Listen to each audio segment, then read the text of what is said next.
बिस्मिल्लाहिर्रहमानिर्रहीम। हम अपने तमाम व्यूवर्स को उनके अपने चैनल हेल्थ क्लब में खुश आमदीद कहते हैं। डियर व्यूवर्स, आज हम एलर्जी के बारे में बात करेंगे। एलर्जी अपने मुतासरीन के लिए किसी क़यामत से कम नहीं। एलर्जी हमारे जिस्म का किसी भी चीज़ के ख़िलाफ़ एक इंतहाई हसासियत का पैदा हो जाना होता है। इन अशिया में पोलन, फंगस, पालतू जानवरों का बूरा, कीड़े मकोड़ों के डंग, चंद अद्वियात और कुछ मखसूस अशियाए खुर्दनोश काबिल ज़िक्र हैं। नाज़रीन, ये अशिया हमारे जिस्म में एक शदीद किस्म का रिएक्शन पैदा करती हैं जो मुख्तलिफ़ अलामात का बाइस बनता है।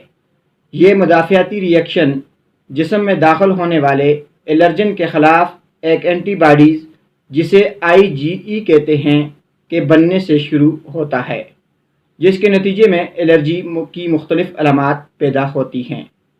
नाज़रीन, एलर्जी सिर्फ़ जिस्म पर ख़ारिश का नाम नहीं, बल्कि ये दूसरी बीमारियों की तरह इंसानी जिस्म को लगने वाली आम बीमारियों में से एक बीमारी है।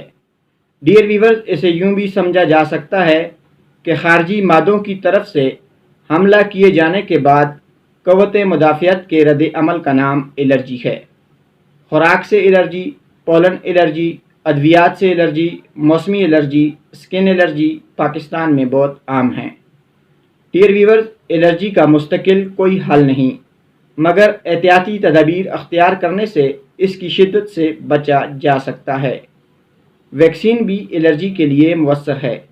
एलर्जी की कुछ इकसाम ऐसी हैं जो अपना टाइम पीरियड मुकम्मल होने पर खुद ही ख़त्म हो जाती हैं।